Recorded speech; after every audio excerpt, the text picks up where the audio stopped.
The Galactic Deception. The Great Hall of the Galactic Council buzzed with an excitement not seen in centuries. Today, a new species would join their ranks, the humans of Earth. As the massive doors swung open, a hush fell over the assembled alien dignitaries. Ambassador Sarah Chen strode in, her head held high, flanked by two colleagues.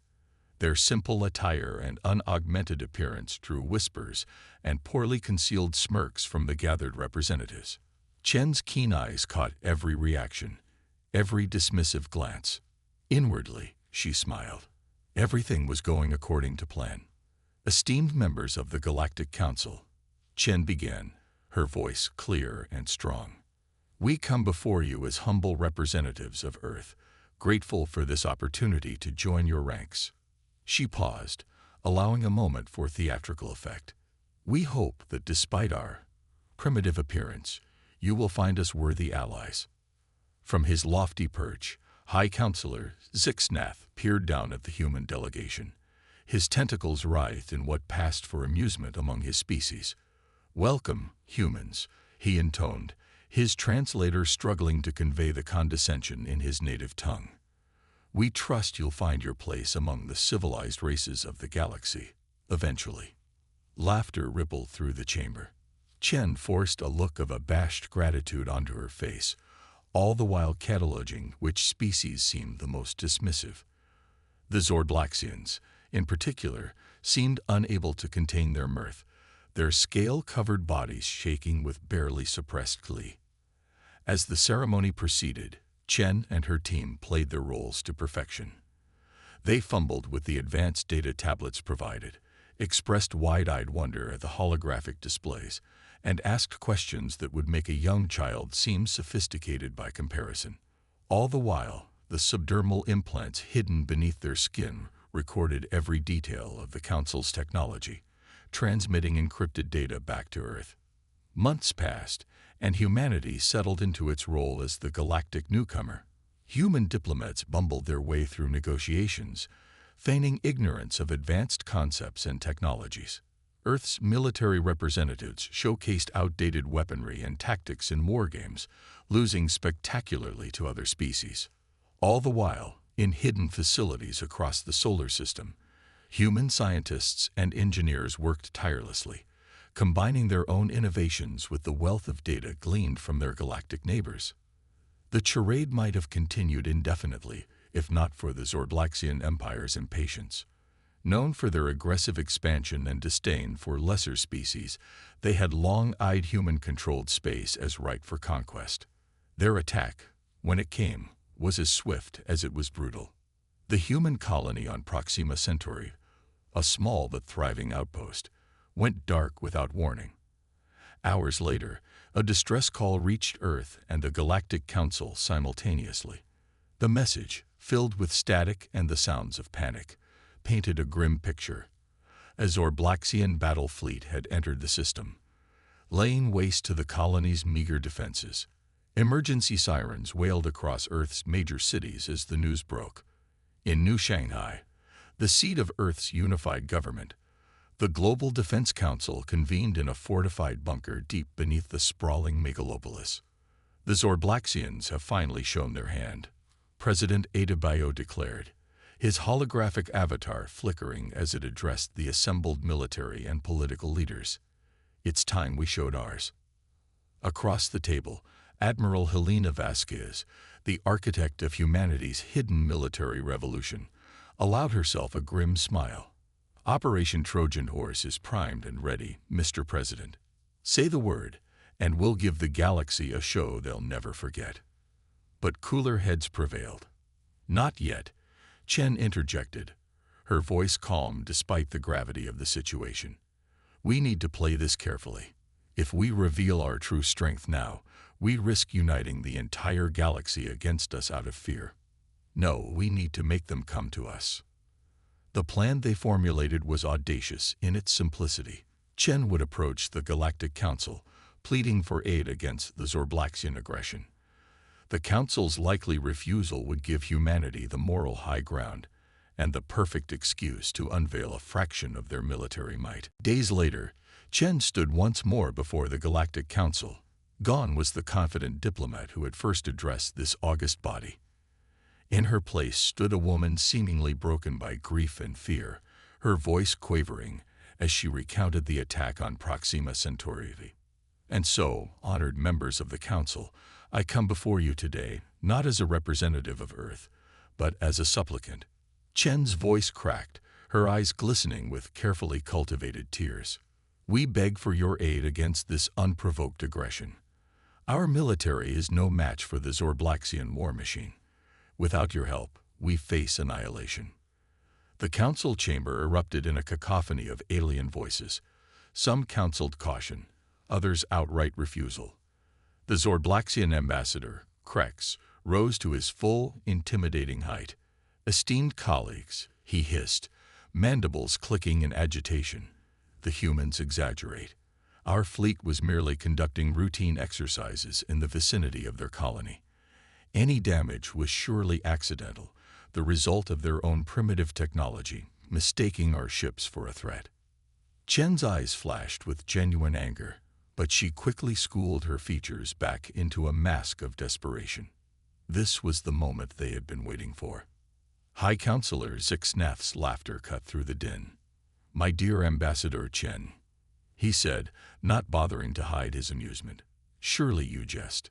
You expect us to commit our forces to defend your species against the mighty Zorblaxian Empire. Based on the military capabilities you've demonstrated, it would be like sending a Gavrokian star whale to guard a pond of Terran goldfish." More laughter filled the chamber. Chen allowed her shoulders to slump in defeat. "Then, you won't help us?" "Oh, come now," Zixnath said, his tone dripping with false benevolence. "We're not completely heartless. We'll send observers to document the conflict. Perhaps the Zorblaxians will be merciful in their conquest. And if not, well, your tragedy will serve as a cautionary tale for other young species who think they can play at galactic politics." As Chen turned to leave, Krex's voice stopped her. "It's not too late, you know," the Zorblaxian ambassador called out.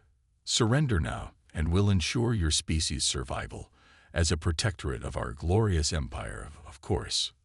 Chen paused at the chamber's entrance. For a brief moment, her mask slipped, and the assembled aliens caught a glimpse of something in her eyes that made more than a few of them shift uncomfortably in their seats.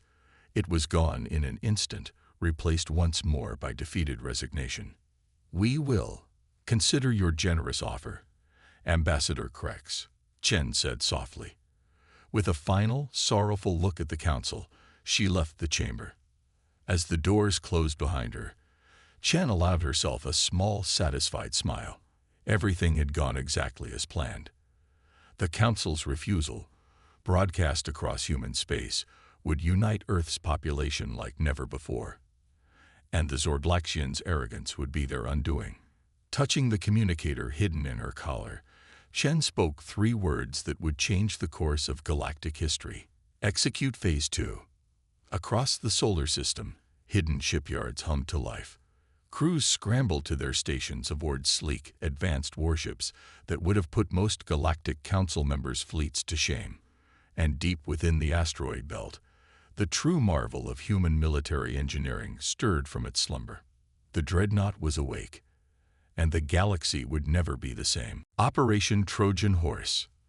The Cheyenne Mountain Complex, once a relic of Cold War paranoia, now hummed with activity deep beneath the Colorado bedrock. In a chamber that officially didn't exist, Earth's most brilliant minds and decorated military leaders gathered around a holographic display of unprecedented clarity. Admiral Helena Vasquez stood at the head of the table, her weathered features illuminated by the soft blue glow of the hologram. "Ladies and gentlemen," she began, her voice cutting through the murmur of conversation, "welcome to the unveiling of humanity's greatest achievement and our best hope for survival." With a gesture, the hologram shifted, revealing a massive vessel unlike anything seen before in human or alien space. Sleek and predatory, it resembled a manta ray crossed with a bird of prey, its hull gleaming with a material that seemed to drink in the light around it. "This," Vask said with undisguised pride, is the ESS Nemesis, the culmination of Project Dreadnought. Gasps and whispers filled the room. Even those who had been peripherally aware of the project were stunned by the scale and apparent sophistication of the ship. Dr. Aisha Patel, the lead scientist of the Dreadnought project, stepped forward. The Nemesis incorporates everything we've learned from our covered observations of alien technology, combined with several revolutionary breakthroughs of our own. She began highlighting various features of the ship. Its hull is composed of a metamaterial that can alter its optical and radar properties, essentially becoming invisible to most forms of detection. The propulsion system utilizes controlled microsingularities, allowing for faster-than-light travel without the need for traditional jump gates. "And the weapons?" General Joe asked, leaning forward with keen interest. Dr. Patel's expression turned grave. "Let's just say that if the Zordlaxians thought our colony's defenses were primitive, they're in for a rude awakening. The Nemesis carries enough firepower to level a small continent." President Adebayo, who had been silently observing until now, spoke up. "Impressive as this is, a single ship, even one as advanced as the Nemesis, can't stand against an entire empire. What else do we have?" Admiral Vasquez nodded, having anticipated the question. "The Nemesis is just the tip of the spear, Mr. President.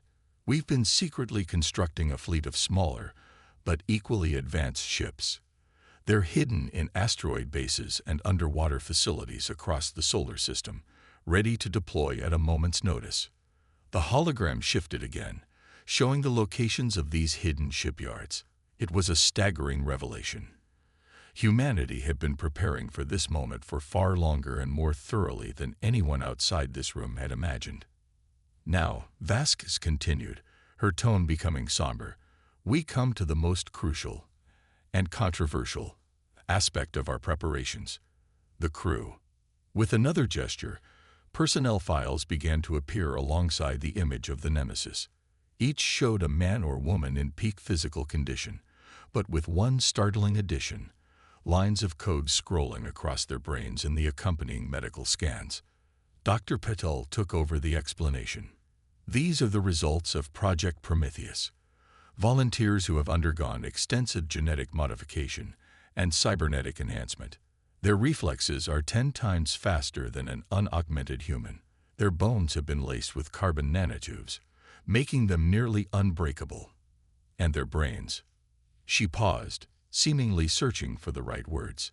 "Their brains have been interfaced with quantum AI systems, allowing them to process information and react to situations faster than any organic being in the known galaxy." The room fell silent as the implications sank in. They had created super soldiers, pushing the boundaries of what it meant to be human. "Are they still human?" someone finally asked, voicing the question on everyone's mind. "More human than ever," a new voice answered. All heads turned to see a man step out of the shadows. He moved with an uncanny grace, his eyes gleaming with an intelligence that seemed almost alien in its intensity. "We've evolved to meet the challenges that face us, but our humanity, our compassion, our drive, our ingenuity, that remains our greatest strength." Admiral Vasquez nodded in greeting. "Everyone, meet Commander Jack Harper, the leader of Fireteam Olympus and the captain of the Nemesis." Harper surveyed the room, his enhanced senses taking in every micro-expression, every elevated heartbeat. "I understand your concerns," he said, his voice carrying an authority that belied his apparent youth. "What we've become may seem frightening, but we're still human where it counts, in our hearts, in our unwavering dedication to protecting Earth and her colonies." President Adebayo studied Harper intently before turning back to Admiral Vasquez. "You're certain they can be controlled?" Before Vasquez could answer, Harper spoke up. "With all due respect, Mr. President, we don't need to be controlled. We've volunteered for this, knowing full well the risks and the responsibility. Our enhancements don't override our free will or our moral compass. If anything, they've strengthened our resolve to do what's right for humanity." The president held Harper's gaze for a long moment before nodding. seemingly satisfied. Very well. What's our next move? Admiral Vasquez brought the briefing back on track. We've received intelligence that the Zorblaxians are planning a major push into our territory, targeting the Ta City system. It's sparsely populated, but strategically vital due to its proximity to several resource-rich asteroids. A hologram shifted to show the Ta City system and the projected path of the Zorblaxian fleet. We propose to intercept them there with the Nemesis and a small support fleet. This will be our coming-out party, so to speak, a chance to show the galaxy what humanity is truly capable of. And if we fail? General Zhao asked, always the pragmatist. We won't, Harper stated with quiet confidence. But if the unthinkable happens, we have contingencies in place. The majority of our fleet will remain hidden, ready to defend Earth and our core colonies at all costs. President Adebayo stood, his decision made. Very well. You have my authorization to proceed with Operation Trojan Horse. May God have mercy on our souls, for I doubt the Zorblaxians will show any. As the meeting adjourned, Dr. Patel approached Harper. Jack, she said softly, concern evident in her voice. Are you sure you're ready for this? The neural interface is still experimental. The stress of actual combat cold. Harper cut her off with a gentle smile. Aisha, we've been over this. I trust your work. We all do. This is what we've trained for, what we've sacrificed so much for. It's time to show the galaxy that humanity is not to be trifled with. In the following days, final preparations were made in utmost secrecy.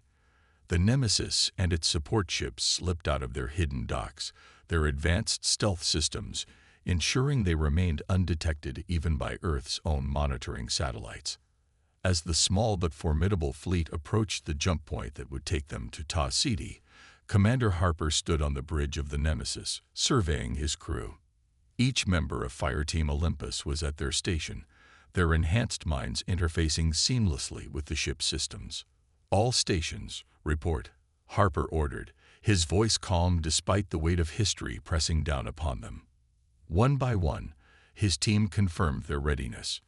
As the last acknowledgement came in, Harper allowed himself a small, determined smile. Well then, he said, more to himself than to his crew, let's go make history. With a flash of light that bent the very fabric of space-time, the Nemesis and its escorts vanished from the solar system, hurtling towards a confrontation that would change the course of galactic civilization forever. The Trojan horse was deployed. Now, it was time to spring the trap. First contact, first blood. The Ta City system hung in the void like a cosmic diorama, its sun a warm yellow beacon around which orbited 7 planets and a dense asteroid belt. On the third planet, a fledgling human colony of barely 10,000 souls went about their daily lives, blissfully unaware of the gathering storm. In the inky blackness of space, reality rippled and tore as a massive fleet of Zorblaxian warships erupted into normal space. Their vessels, resembling monstrous, chitinous insects, moved with an eerie synchronicity as they spread out to envelop the system. Aboard the Zorblaxian flagship, High Admiral Krovac surveyed the holographic display of the system with disdain. Pitiful, he chittered to his executive officer. These humans don't even have a proper defensive grid in place. This won't be a conquest. It'll be a mere extermination. As if in response to his words, alarms suddenly blared across the Zorblaxian fleet.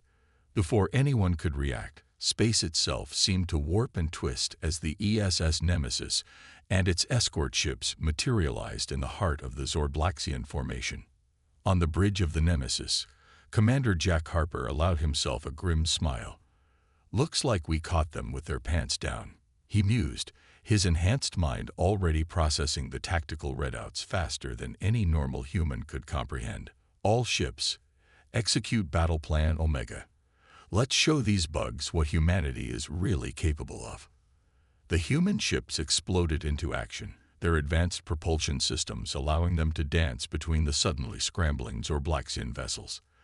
The Nemesis itself seemed to flicker in and out of existence as its metamaterial hull adapted to incoming sensor suites, making it nearly impossible to target. High Admiral Krovak's mandibles clicked in fury. Impossible. How did they? Never mind. All ships, open fire, crush these human vermin.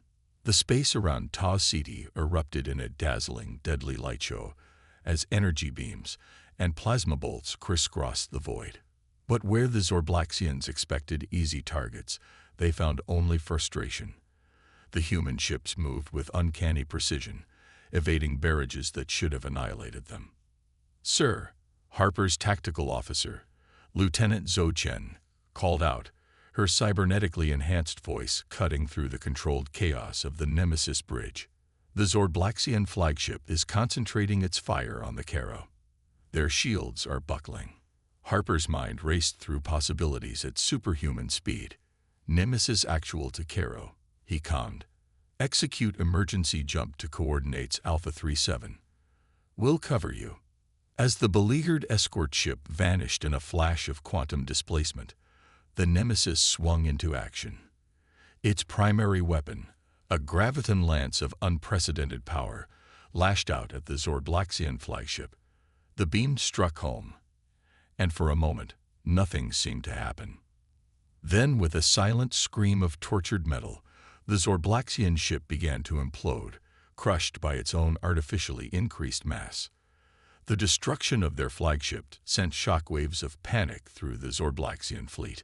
"By the Hive Mother," Krovak's executive officer gasped as they watched the flagship crumple like tinfoil from the safety of an escape pod. "What manner of weapons are these?" Krovak's compound eyes narrowed in rage and fear. "Send out the distress call," he mandated. "The entire galaxy must know of this human treachery."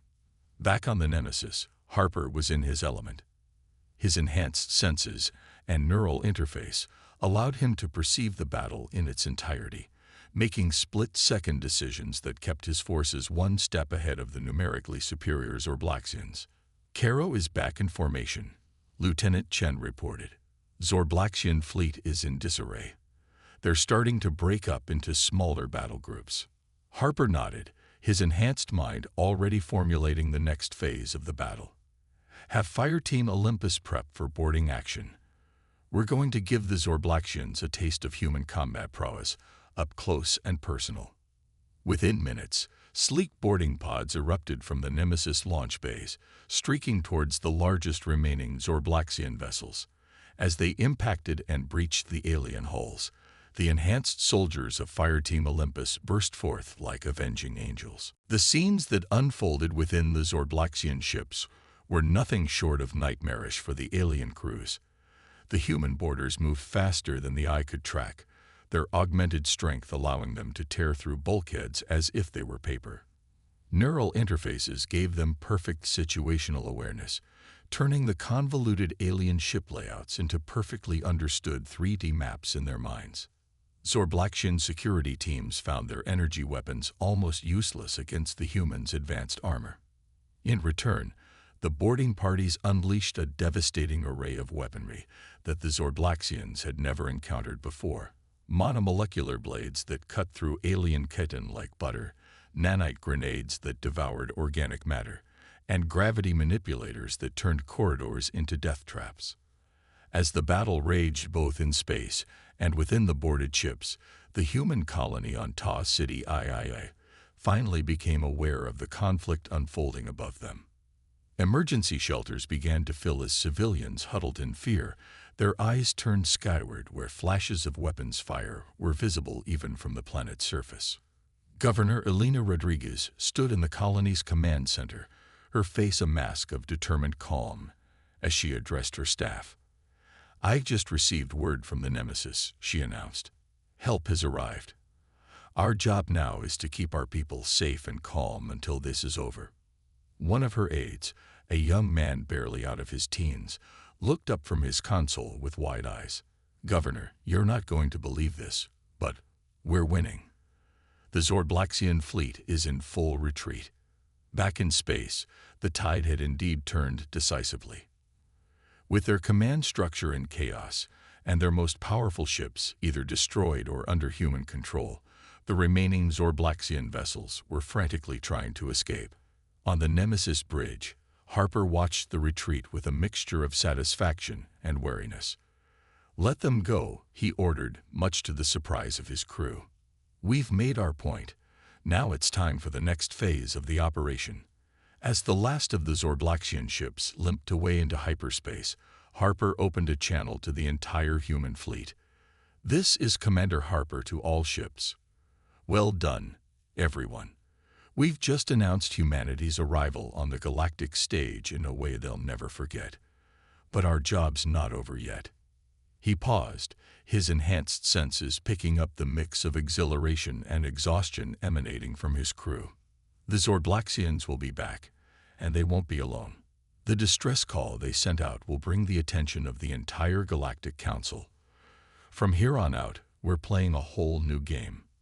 As the human ships began rescue and recovery operations, tending to their wounded and securing their prizes, news of the battle was already racing across subspace channels.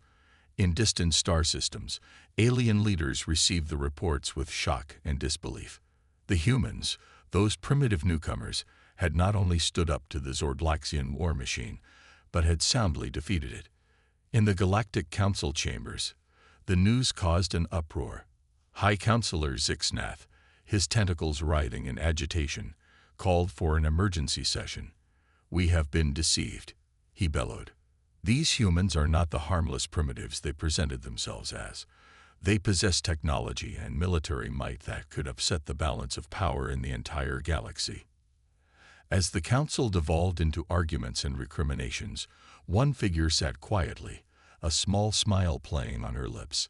Ambassador Sarah Chen, her masquerade finally at an end, prepared herself for the storm of questions and accusations to come. The first move had been made, the deception revealed. Now, the real game of galactic politics could begin. And somewhere in the vast expanse of space, the ESS Nemesis and its fleet stood vigilant, a shield for humanity and a sword against any who would threaten Earth's newfound place among the stars. The galaxy would never be the same again. Galactic Arms Race. The news of humanity's stunning victory over the Zorblaxian fleet spread through the galaxy like wildfire, igniting a powder keg of fear, admiration, and frenzied speculation.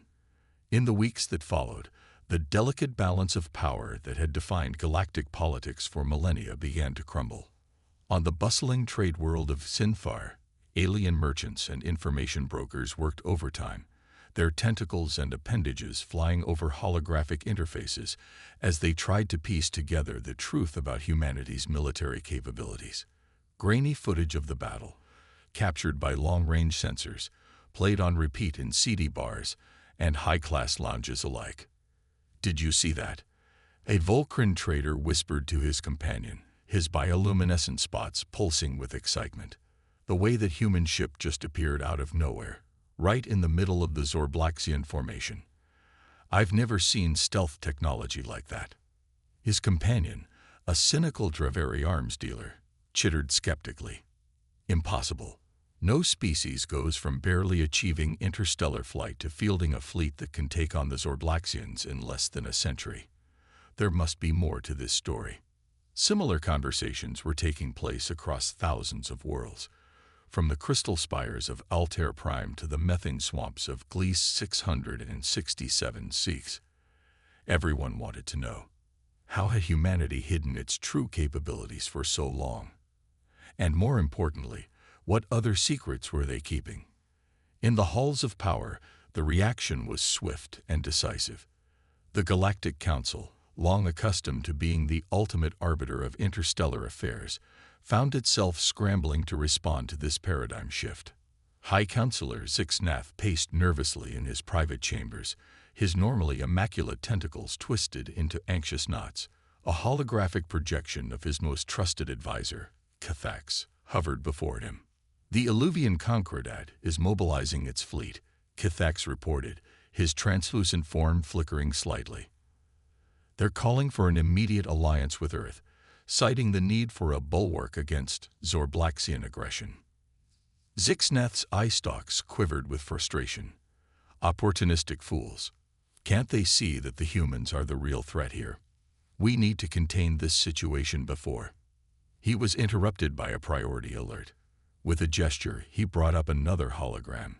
This one showing the Zorblaxian battlecruiser unleashing a torrent of energy that reduced an asteroid to cosmic dust.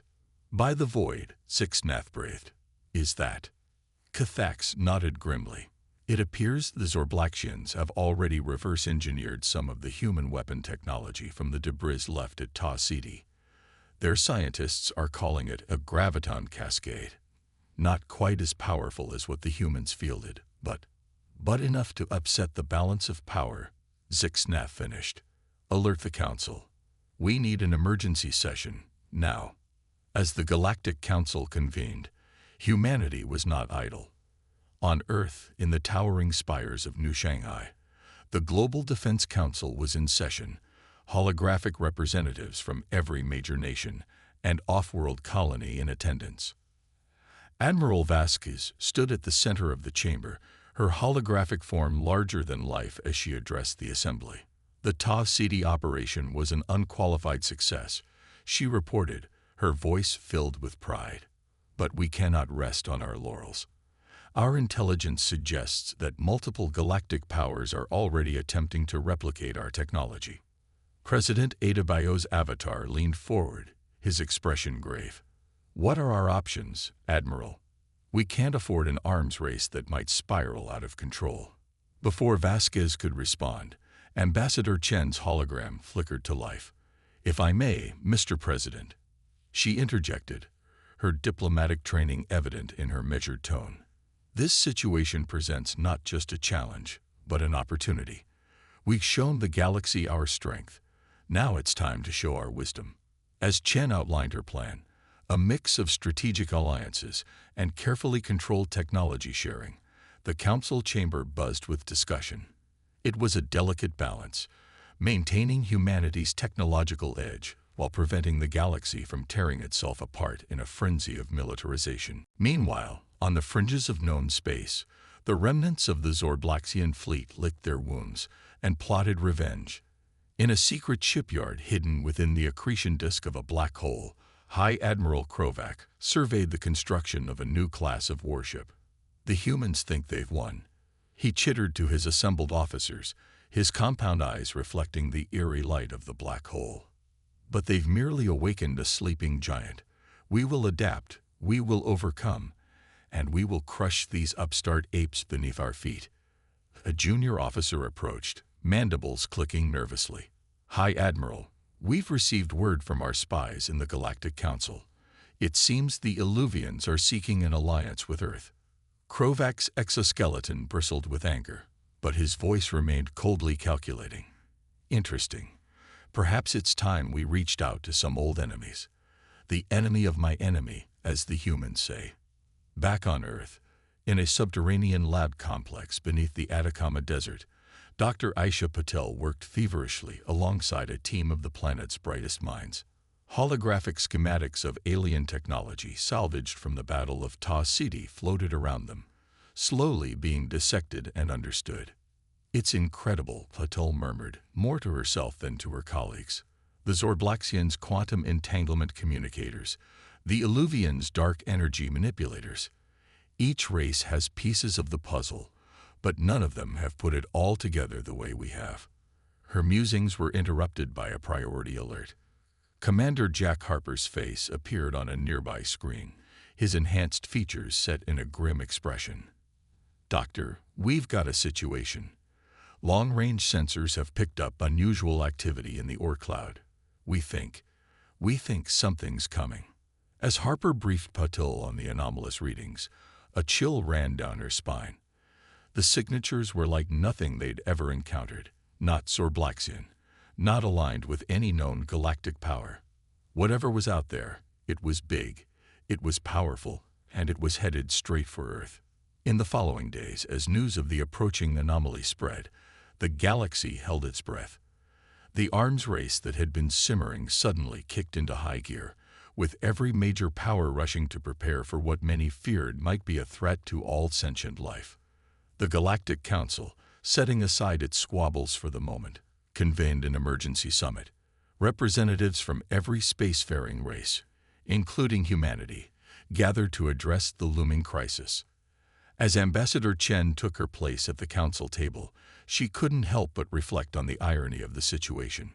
Humanity had fought so hard to be recognized as a galactic power, and now, faced with an unknown threat, they might be the galaxy's best hope for survival.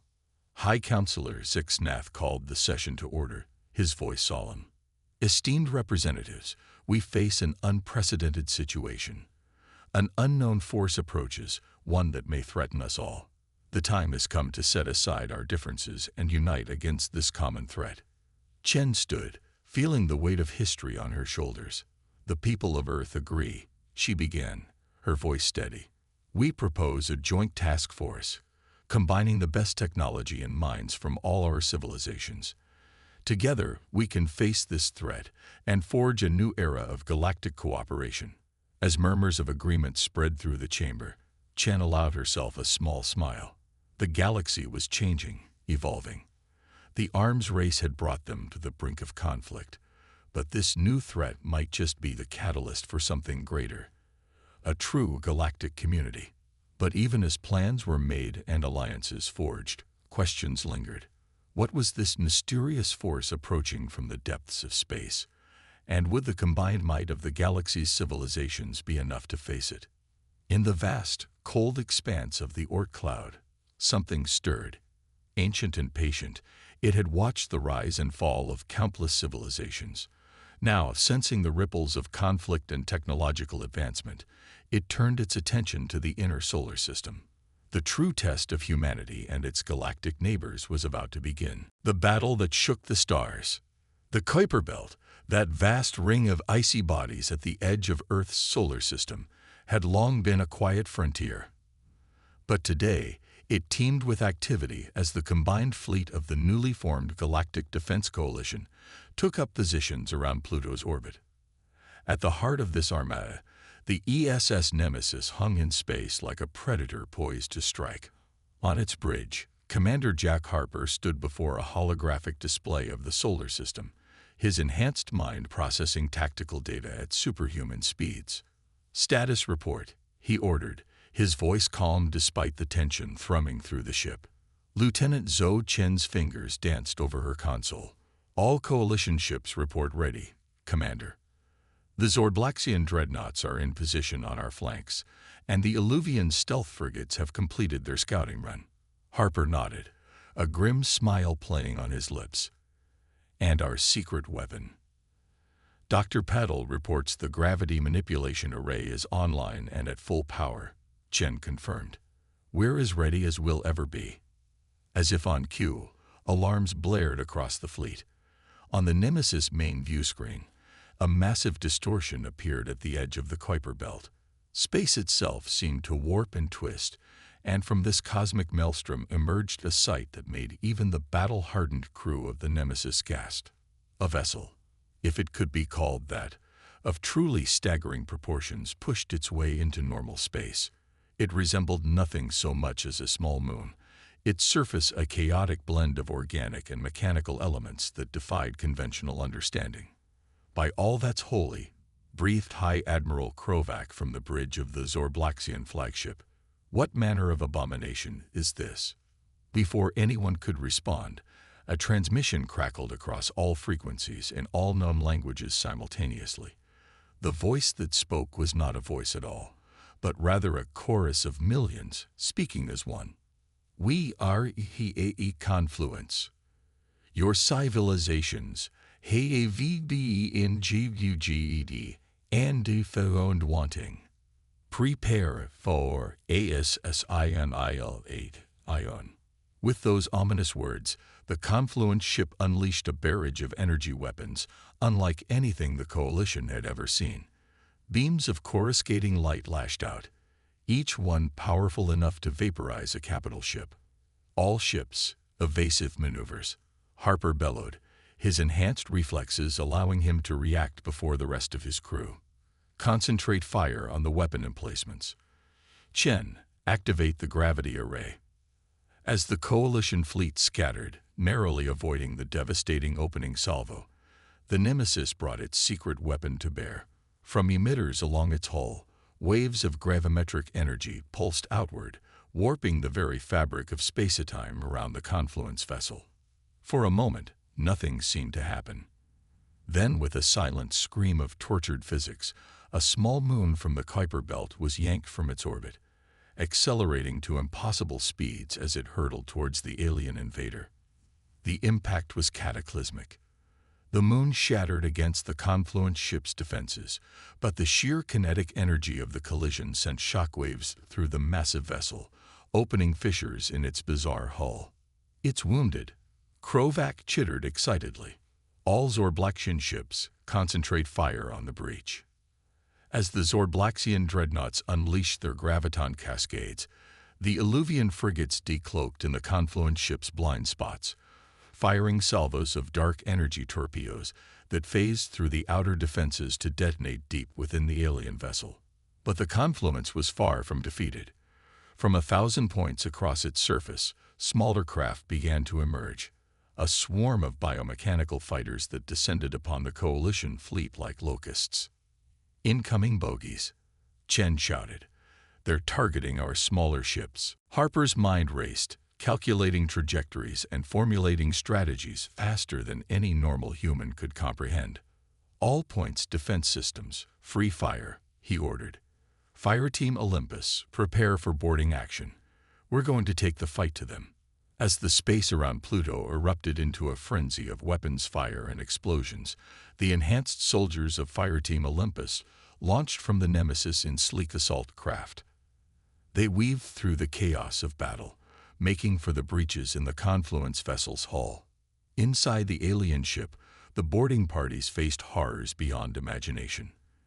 The interior was a nightmare landscape of pulsing organic matter fused with advanced machinery, and defending it were the assimilated remnants of countless alien races, their bodies twisted and augmented into barely recognizable forms. "Stay focused," Harper's voice crackled over the comm as he led his team deeper into the ship. "Remember your training. Whatever these things used to be, they're the enemy now." As Fireteam Olympus fought their way towards what they hoped was the vessel's central control node, the battle outside reached a fever pitch. The coalition fleet, despite taking heavy losses, pressed their advantage, pouring fire into the wounds they'd opened in the confluence ship's hull. But victory seemed to be slipping away. For every confluence fighter they destroyed, 2 more seemed to take its place. Coalition ships were falling one by one, overwhelmed by the relentless assault. In the Nemesis science lab, Dr. Aisha Patel worked feverishly, her hands flying over holographic interfaces as she analyzed data from the battle.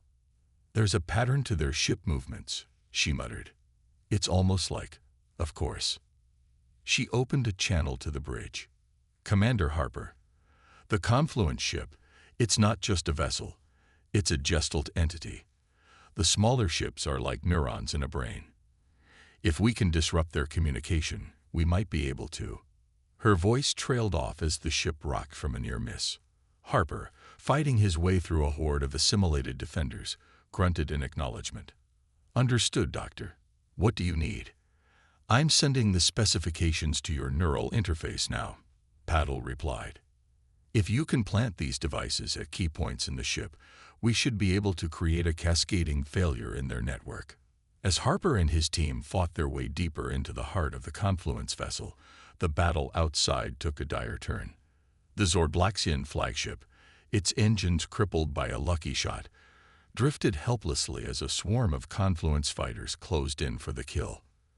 But in that moment of desperation, an unlikely hero emerged. A small Earth corvette, barely a footnote in the order of battle, charged forward. Its captain, a young officer fresh out of the academy, had noticed a pattern in the confluence attack formations. With a daring maneuver that would be studied in war colleges for generations to come, the corvette threaded the needle between 2 confluence capital ships, causing them to crash into each other in a spectacular collision. The resulting explosion took out a significant portion of the alien swarm, buying precious time for the coalition fleet. Deep within the confluence vessel, Harper and what remained of Fireteam Olympus finally reached their goal. The central node of the ship pulsed before them, a grotesque fusion of organic brain matter and quantum computing technology. "This is it," Harper said, his voice grim. "Plant the devices. We'll only get one shot at this." As the disruptors were activated, a psychic scream tore through the ship, dropping the assimilated defenders in their tracks. Outside, the swarm of Confluence fighters suddenly fell into disarray, their coordinated attacks degenerating into chaos. "It's working." Chen's excited voice came over the comm. "Commander, you need to get out of there now. The chain reaction is causing a power buildup in their core. This whole thing is going to blow." Harper and his team fought their way back to their assault craft, the ship crumbling around them. As they launched back into space, the Confluence vessel began to break apart, fissures of blinding energy erupting from its core. The Coalition fleet retreated to a safe distance, watching in awe as the massive alien ship tore itself apart in a cataclysm of light and energy. When the glare faded, all that remained was a slowly expanding field of debris. In the aftermath, as rescue operations began and the Coalition took stock of their losses, a profound silence fell over the fleet. They had faced an enemy of unimaginable power and against all odds emerged victorious. On the bridge of the Nemesis, Harper stood before his battered but unbowed crew. "Today we've written a new chapter in galactic history," he said, his voice carrying to every ship in the fleet. "Not as humans, or Zorblaxians, or Illuvians, but as a united front against a threat to all sentient life." As cheers erupted across the Coalition channels, Harper allowed himself a small smile. The battle was over, but he knew this was just the beginning. The galaxy had changed forever, and humanity's place in it was now secure. In the years that followed, the nations of Earth and their alien allies would forge a new era of cooperation and exploration. The technology salvaged from the Confluence ship would revolutionize science and push the boundaries of what was thought possible. And out among the stars, new adventures and challenges awaited. For in facing their greatest threat, the civilizations of the galaxy had discovered an even greater truth, that together they were capable of shaping the very destiny of the cosmos itself.